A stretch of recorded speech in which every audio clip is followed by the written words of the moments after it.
आती है। आपका मर्तबा बहुत बड़ा है, आपके पैरों के नीचे जन्नत है। कम से कम किसी का ख्याल नहीं करती हो, लेकिन कम से कम जन्नत का तो ख्याल कर लो। और मेरी बहनें ये सुन लो, आज तुम बेटी हो, कल यहाँ से तुमको जाना है, तुम्हारे भी बच्चे होंगे और आपके कदमों के नीचे भी जन्नत होगा। तो कम से कम इनका ख्याल किया करो। पर ये दुर्गे पाक अल्लाह सैयदना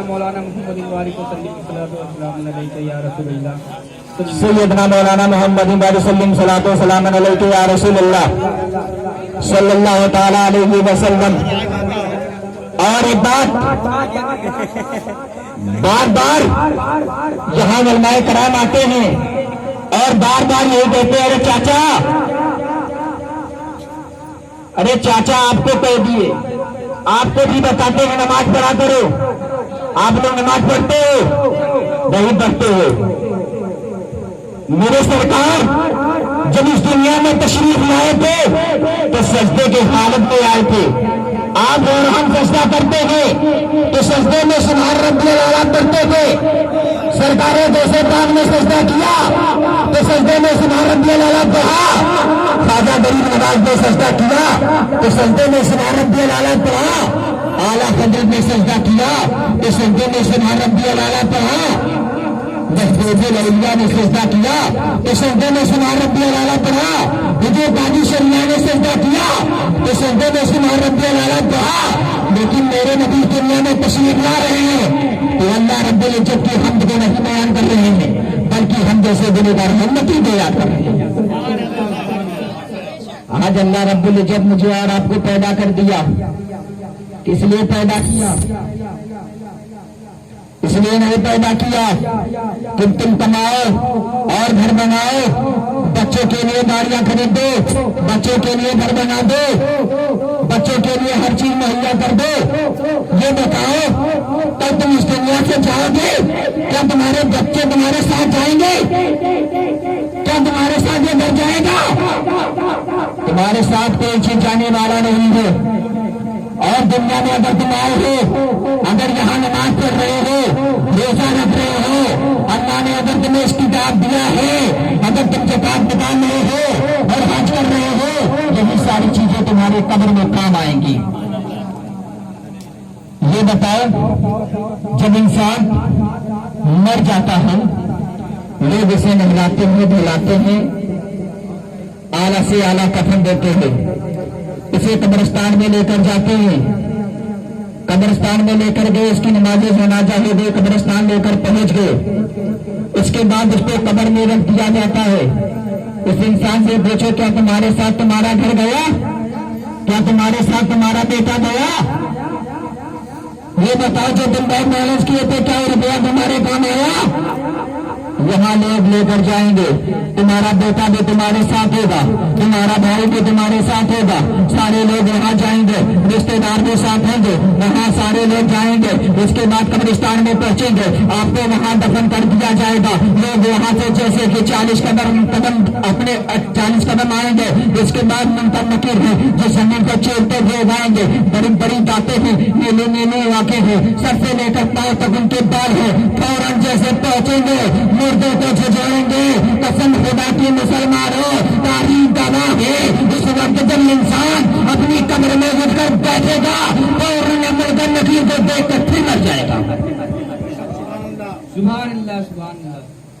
फिर वो मर जाएगा, फिर उसे झुझोड़ा जाएगा, फिर वो उठेगा। तो जब वहां से लोग 40 कदम आते हैं तो आपके कब्र पे अजान दी जाती है। उस वक्त जब मुनकर नकीर आते हैं तो उस वक्त कब्र पे अजान दी जाती है। आप दुनिया में नमाज नहीं पढ़ते थे, लेकिन उस वक्त असर की नमाज होती मुर्दे के लिए। अगर वही मुर्दा दुनिया में नमाज पढ़ता था, अगर वही मुर्दा दुनिया में रोजा रखता था, अगर वही मुर्दा दुनिया में रहकर ज़कात निकालना था, अगर वही मुर्दा दुनिया में कोई नेक काम करके गया था, तो यही मिर्जा कह देगा, ऐ मेरे फरिश्ते रुक जाओ, अभी असर की अज़ान हो रही है, मुझे नमाज पढ़ने नहीं दो। नारे तकबीर, नारे रिसालत, नारे रिसालत, जज्बे ईद मिलादुन नबी, नारे तकबीर, अल्लाहू अकबर, नारे रिसालत। तो बताओ आप यहाँ से क्या लेकर जाओगे? और यहाँ अक्सर लोग तो ये हैं, अक्सर लोग तो ऐसे भी हैं जो हमारे चाचा भी लगते हैं और कहा जाए तो बाप भी लगते हैं, लेकिन उनके चेहरे पे दाढ़ी नहीं है, अभी वो लवंडा बनना चाहते हैं। लेकिन कल कब्र में जब जाओगे, तीसरा सवाल जब पूछा जाएगा, मां तकूल फी हाज़ा रजुल, इस आदमी के बारे में तुम्हारा क्या ख्याल है? इस वक्त तुम क्या जवाब दोगे? मेरे सरकार आपके कब्र में होंगे, मुनकर नकीर इशारा करेंगे, इस आदमी के बारे में तुम्हारा क्या ख्याल है? एक मरतबा मेरे नबी की बारगाह में एक सहाबी हाजिर हुए जिनके चेहरे पे दाढ़ी नहीं थी। मेरे सरकार ने अपने चेहरे को फेर दिया, चेहरे को फेर लिया। अब ये सहाबी रसूल हैरान और परेशान हो गए, आखिर बात क्या है, मामला क्या है कि सरकार ने चेहरे को फेर लिया? तो सहाबी कराम ने अर्ज किया कि आपके चेहरे पे दाढ़ी नहीं है। तो बताइए, एक मरतबा दुनिया में रहकर अगर अल्लाह रब्बुल इज्जत ने मुझे मालो दौलत तो नहीं दिया, अगर मैं हज नहीं कर सकता, सरकार के रोजे पर नहीं जा सकता, लेकिन मरने के बाद एक मरतबा सरकार की दीदार होगा, तब हमें दीदार सरकार का होना है।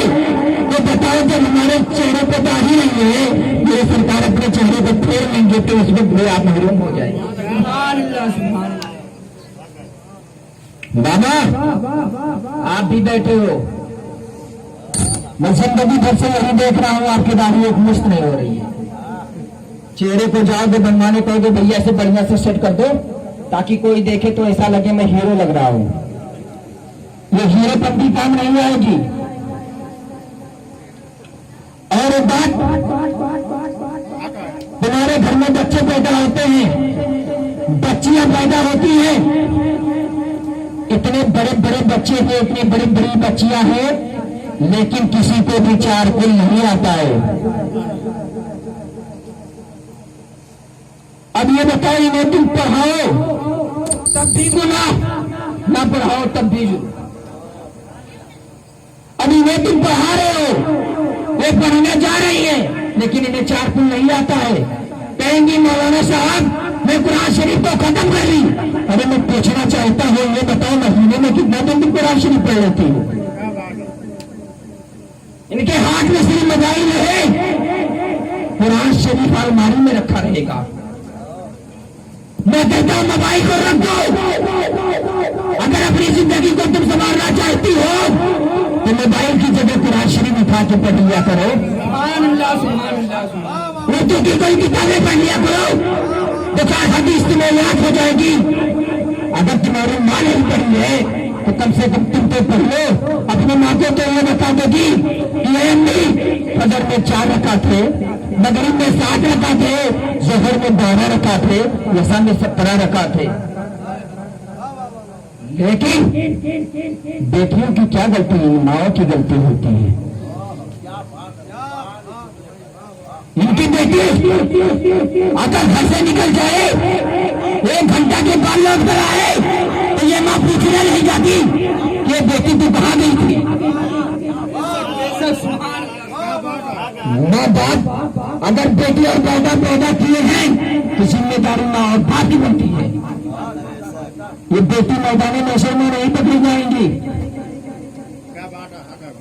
अगर मैदान महशर में तुम्हारी बेटी से इसका सवाल कर लिया जाए, अगर वो बेटी कह दे कि अल्लाह रब्बुल इज्जत इसमें मेरा कोई कसूर नहीं, दुनिया में मैं थी तो मैं अपने बाप से बहुत ज्यादा डरती थी, लेकिन मेरा बाप मुझ पर नजर नहीं रखता था, तो उस वक्त तुम भी घसीटे जाओगे।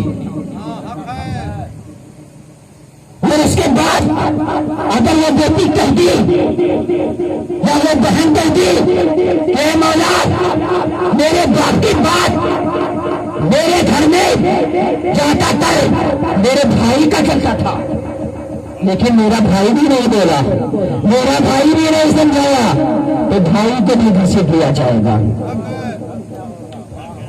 इसी तरीके से अगर उसकी शादी हो गई और वो अपने घर चली गई, उसके बाद उसने अपने शोहर से कहा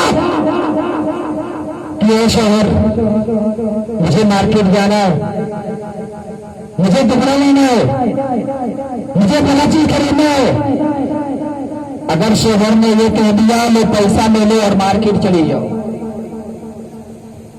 तो बीवी बड़े फकर के साथ मैदाने महशर में कहेगी, ऐ मौला, जब मैं अपने घर से अपने मायके गई तो मैं अपने शोहर से बहुत डरा करती थी, लेकिन मौला जब मैं अपने शोहर से ये कहती कि मुझे मार्केट जाना है तो मेरा शोहर मुझे पैसा दे देता था कि तू मार्केट खुद चली जा, तो शोहर को भी घर से लिया जाएगा।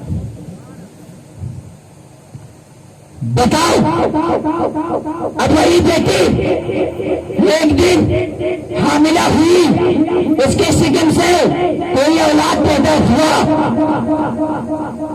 एक औलाद पैदा हुआ, एक औलाद पैदा हुआ।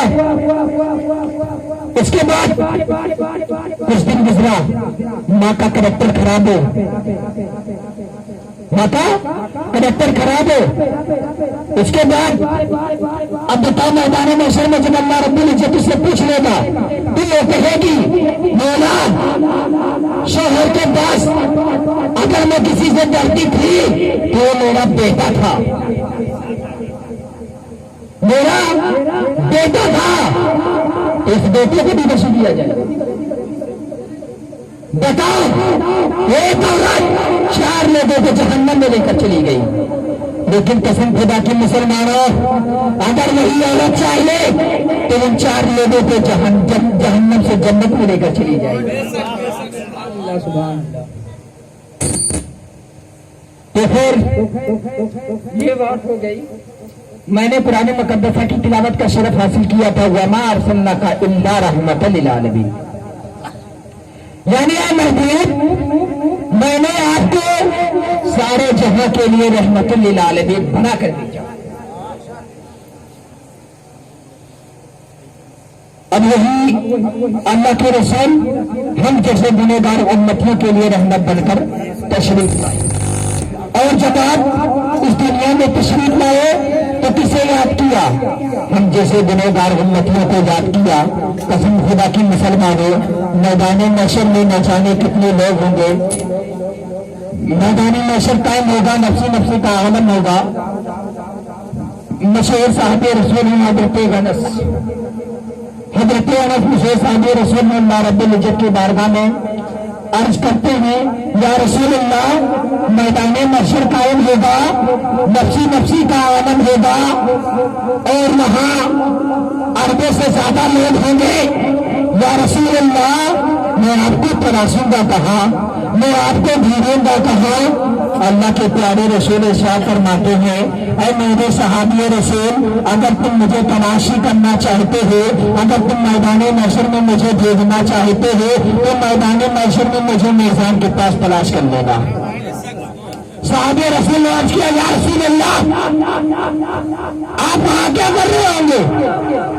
अल्लाह के प्यारे रसूल इरशाद फरमाते हैं, ऐ मेरे सहाबी, जब मेरे गुनहगार उम्मती के नेकी और बदी तौले जा रहे होंगे, जब वहां बदी का पल्ला भारी होगा, जब नेकी का पल्ला कम होगा, तो मैं अपनी जेब से एक पर्ची निकालूंगा और नेकी के पल्ले पे रख दूंगा ताकि इसकी बख्शिश हो जाए। तो साहबे कराम ने अर्ज किया, या रसूल अल्लाह, अगर वहां अपना मिले तो? अल्लाह के प्यारे रसूल ने शाह फरमाया, अगर मैं मेज़ान पे नहीं मिला तो मुझे सिरात पर तलाश कर लेना। साहबे और कराम ने अर्ज किया, या रसूल अल्लाह, आप वहां क्या कर रहे होंगे? अल्लाह के प्यारे रसूल शाह फरमाते हैं, ऐ मेरे साहबे रसूल, जब मेरे गुनहगार उम्मती वहां से गुजरेगी, और फिर सिरात का रास्ता मालूम है आप लोगों को? तलवार से ज्यादा तेज होगा। एक खिलाफ का रास्ता है, उसी से आप लोगों को पार करना है। तो अल्लाह के प्यारे रसूल शाह फरमाते मैं उसी की कब्र मिलूंगा। साहबे कराम ने अर्ज किया या रसूल अल्लाह आप वहां कभी क्या कर रहे होंगे? अल्लाह के प्यारे रसूल शाह फरमाते हैं मैं हजरत जिब्रील को हुक्म दूंगा अपने बुरे को बिछा दो ताकि मेरी गुनहगार उम्मती सलामती से गुजर जाए। फिर साहबे रसूल ने अर्ज किया या रसूल अल्लाह अगर आप वहां ना मिले तो अल्लाह के रसूल ने शाह फरमाया मैं कौसर के पास हूंगा। साहबे कराम ने अर्ज किया या रसूल अल्लाह आप वहां क्या कर रहे होंगे? अल्लाह के प्यारे रसूल शाह फरमाते हैं कि साहबे रसूल मैदानी महशर कायम होगा, नफसी नफसी का आवालम होगा, वहां कोई किसी का बरसाने हाल ना होगा, सभी ताबीयतें होगी, सूरज सवा नेचे पर होगा, मेरी उम्मती प्यासी होगी तो मैं पाजामे कौसर पिलाता हुआ मिलूंगा। बताइए मेरे रसूल हम जैसे गुनहगार उम्मतियों से क्या कितनी मोहब्बत फरमाते हैं। और यही नबी इस दुनिया में तशरीफ लाते हैं, क्या फरमाते? कुर्रतु ऐनी फी सलात, मेरी आंखों की ठंडक नमाज, अस्सलातुल मादुद्दीन, नमाज दीन का सुकून है। ये बताओ आपको छत लगाना है तो आपको दीवार, तो बताइए आप कहते हो मैं मुसलमान हूं, मैं कैसे मान लो मुसलमान हो? कलमा पढ़ने से मुसलमान थोड़ी हो। अरे यार अभी देखो महीना गुजरा मुहर्रम शरीफ का, हजरत इमाम हुसैन मैदान करबला में अपने खेमे को नशर कर दिए, किसको नहीं लुटाया? भतीजे को लुटा दिया, भांजे को लुटा दिया, अपने बेटे तक को लुटा दिया। दुनिया वालों को ये सबक दे दो कि दुनिया वालों को ही मुसीबत आ जाए तो नमाज को मत छोड़ना। हजरत इमाम हुसैन मैदान करबला में 10वें मुहर्रम को जब हजरत इमाम हुसैन को शहीद किया गया था तो हजरत इमाम हुसैन ने एक सजदा अदा किया था। यजीदियों ने कहा अगर ये इमाम हुसैन दूसरे सजदे को अदा कर लेंगे तो ये किसी को छोड़ेंगे नहीं, दुनिया में कोई यजीदी बचेगा नहीं। लेकिन इसमें भी नसीहत थी, हजरत इमाम हुसैन ने अगर एक सजदा किया तो हजरत इमाम हुसैन को सजदा करके अपने सर को उठा लेना चाहिए था ना, लेकिन इसमें भी नसीहत थी। हजरत इमाम हुसैन ने एक सजदा दुनिया में किया, लेकिन एक सजदा मैदान महशर में करेंगे हम जैसे गुनहगार उम्मती के। तो आप लोग भी नमाज पढ़ा करो। यहां जितने लोग हैं अभी कोई मर जाए तो उसी को गुस्ल देने का तरीका नहीं मालूम। अब बताओ जब इन्हें गुस्ल का तरीका नहीं मालूम है तो ये मुर्दे को गुस्ल क्या देंगे, या ये मुर्दे को गुस्ल क्या देंगे? कभी आपने पूछा कि मौलाना साहब गुस्ल में कितनी बातें फर्ज हैं, जरा मुझे बता दो। दरिया में नहीं समंदर में कूद जाओ, उसी में डुबकी लगाते रहो, लेकिन आप पाक नहीं हो सकते। गुस्ल खाने में औरतें हल जाएं, बाल्टी में बाल्टी नहाते रहे, फिर भी वो पाक नहीं हो सकती जब तक आप गुस्ल नहीं करें। तो ये सब चीजें नहीं पूछेंगी, यहां आएंगे तो कुछ और पूछेंगी। और ये चाचा लोग मोबाइल पा जाए तो सिर्फ समाचार देखेंगे। मैं एक लतीफा पढ़ रहा था मौलाना साहब, एक मौलाना साहब थे, वो जा रहे थे, एक चाचा थे वो भी जा रहे थे और गाना गा रहे थे, चाट के पार चलो, गाना वो गा रहे थे, चाट के पार चलो। मौलाना साहब ने कहा अरे चाचा बोले क्या बात है हजरत? कहीं ये बताओ गाना कहां से याद किए? कहीं जाए मौलाना साहब आपको नहीं मालूम? मेरा बेटा मुंबई में कमाता है, वहां से जब वो आ रहा था तो मेरे लिए एक बड़ी सी मोबाइल लाया था 15,000 का। तो मौलाना साहब ने कहा तो आपको चलाना कैसे आया? तो चाचा ने कहा मेरा बेटा जब लाया तो बताया अब्बू ऐसे करोगे तो ऐसा आएगा, ऐसे करोगे तो ऐसे फोन लग जाएगा, और ऐसे लगाओगे तो गाना बजने लगेगा। तो मौलाना साहब मेरे बेटे ने मुझे ये चीज सिखाया था, और जब मौलाना साहब मेरा बेटा आया और जब मुझे वो सिखा दिया कि इसी तरीके से अब भी गाना लगेगा, तो इसी तरीके से मैं गाने को लगा देता था और गाने को सुनता था। तो मौलाना साहब ने कहा चाचा कितना गाना याद? तो वही 20-25 गाना मुझे याद हो गया। अब मौलाना साहब को गुस्सा आया, कहा बदतमीज यहूदा, तूने मोबाइल को पा गया लेकिन मोबाइल चलाने का तरीका नहीं सीखा। तूने 22 दिन मोबाइल चलाया, 22 गाना याद कर लिया। अगर तू चाह लेता कुरान शरीफ की छोटी छोटी आयतें मंगा लेता और उसी को सुन के याद कर लिया होता तो तेरी दुनिया भी समझ गई होती और आखिरत। तो इन चाचाओं को भी समझाओ, ये भी मोबाइल पा जाते हैं तो उसमें नाते मुस्तफा नहीं सुनेंगे, उसमें तकरीर नहीं सुनेंगे, उसमें कुरान की आयतें मंगा के नहीं सुनेंगे। बताओ, आप लोगों को तो मालूम है, नेट पे सर्च करो यार, क्या नहीं आएगा। उसमें पूछो तो सही, यूट्यूब पे एक बार तो पूछो तो सही, मुझे फजर की नमाज पढ़ना है, फजर में कितनी रकातें किस तरीके से पढ़नी है, यूट्यूब में आपको सब कुछ मिलेगा। अरे मौलाना से पूछने में आप शर्म खाते हो, तो मोबाइल तुम्हारे पास है, उसी से सबक हासिल कर लो, उसी से सीख लो, तुम्हारी दुनिया भी समझ जाएगी और आखिरत भी समझ जाएगी। पढ़िए दुरूद पाक।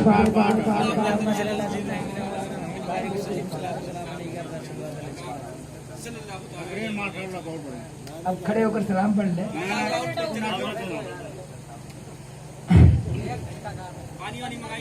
नहीं, पानी की जरूरत नहीं है। पढ़िए दुरूद पाक। अल्लाहुम्मा सल्ली अला सय्यिदना मौलाना मुहम्मद वसल्लम सलातो सलाम अलैका या रसूलुल्लाह सल्लल्लाहु तआला अलैहि वसल्लम।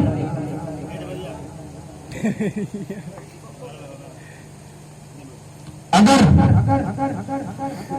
हमारे घर में बच्चे हैं या बच्चियां हैं, उनसे माँ बाप कह दें बाबू तुम पढ़ने चले जाओ, तो पढ़ने नहीं जाते हैं। अरे आप बच्चा पैदा किए हैं, बच्चियां पैदा किए हैं, तो कम से कम उन्हें दीन सिखाओ, उन्हें अच्छी चीज बताओ। अगर आप दुनिया में एक बच्चे को अगर कुरान शरीफ पढ़ा दिए, उर्दू पढ़ा दिए, और एक दिन वो बच्चा हाफिज़े कुरान बन गया या आलिमे दीन बन गया, तो कसम खुदा की मुसलमानों आपकी जिंदगी समझ जाएगी।